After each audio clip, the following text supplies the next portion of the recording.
அடுத்த முறை வீட்டில் எந்த கீரை வாங்கினாலும் கண்டிப்பாக இந்த ரெசிபியை ஒரு முறையாவது செஞ்சு பாருங்கள். வெல்கம் பேக் டு காயூஸ் கிச்சன். இன்றைக்கி நம்ம சேனலில் கீரை வச்சு ரொம்ப வித்தியாசமாக ஹெல்த்தியாக ஒரு ரெசிபி செய்யலாம் வாங்க. சாதம்க்கு சூப்பராக இருக்கும். ஃபஸ்ட்டு ஒரு குக்கர் எடுத்துக்கலாம். குக்கரில் 1 டேபிள் ஸ்பூன் அளவுக்கு நல்லெண்ணெய் சேர்த்துட்டு பூண்டு பல் சேர்த்துக்கோங்க. 8லேருந்து 10 பல் பூண்டு சேர்த்துக்கோங்க. அடுத்ததாக வெங்காயம் சேர்த்துக்கலாம். ஒரு மீடியம் சைஸ் அளவுக்கு வெங்காயம் எடுத்திருக்கேன். ரஃப்பாக கட் பண்ணிவிட்டு சேர்த்துக்கோங்க. இப்போ இதில் பச்சை மிளகாய் சேர்த்துக்கலாம். 8லேருந்து 10 பச்சை மிளகாய் சேர்த்துக்கோங்க.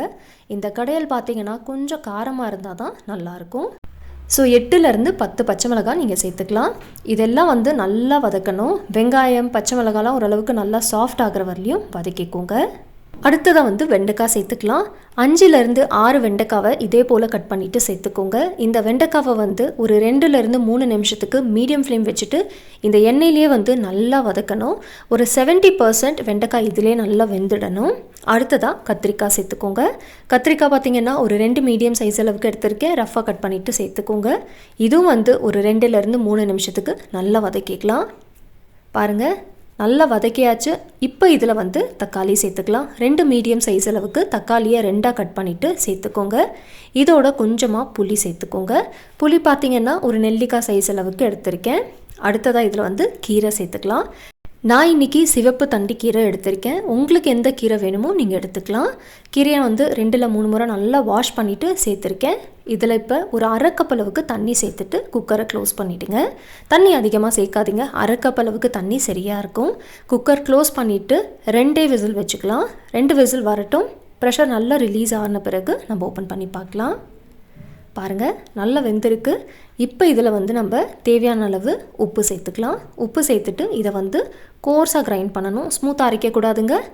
நீங்கள் மத்து வச்சு கூட கடைஞ்சிக்கலாம். இல்லைனா மிக்ஸி ஜாரில் சேர்த்துட்டு லைட்டாக பல்ஸ் மூடில் ஒரு 2 முறை அரைச்சி எடுத்துக்கோங்க. பாருங்கள், கடைஞ்சாச்சு. இதே போல் அங்கங்கே கீரை, வெண்டைக்காய், கத்திரிக்காய்லாம் தெரியணும்.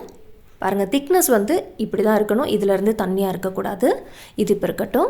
அடுத்ததாக ஒரு பேன் எடுத்துக்கலாம். பேனில் பார்த்திங்கன்னா 1 டேபிள் ஸ்பூன் அளவுக்கு நல்லெண்ணெய் இல்லைனா நெய் சேர்த்துக்கோங்க. எண்ணெய் சூடான பிறகு 1/2 டீஸ்பூன் கடுகு சேர்த்துக்கலாம். கடுகு நல்லா பொரிஞ்ச பிறகு வெங்காயம் சேர்த்துக்கலாம். ஒரு சின்ன சைஸ் அளவுக்கு வெங்காயமாக பொடியாக கட் பண்ணிவிட்டு சேர்த்துருக்கேன். இதோட கொஞ்சமாக கருவேப்பிலை சேர்த்துட்டு 1/4 டீஸ்பூன் பெருங்காயத்தூளும் சேர்த்துக்கோங்க. இப்போ இதை நல்லா வதக்கணும். இந்த வெங்காயம் நல்லா கோல்டன் ப்ரௌன் கலர் வர வரலையும் நல்லா வதக்கிக்கோங்க.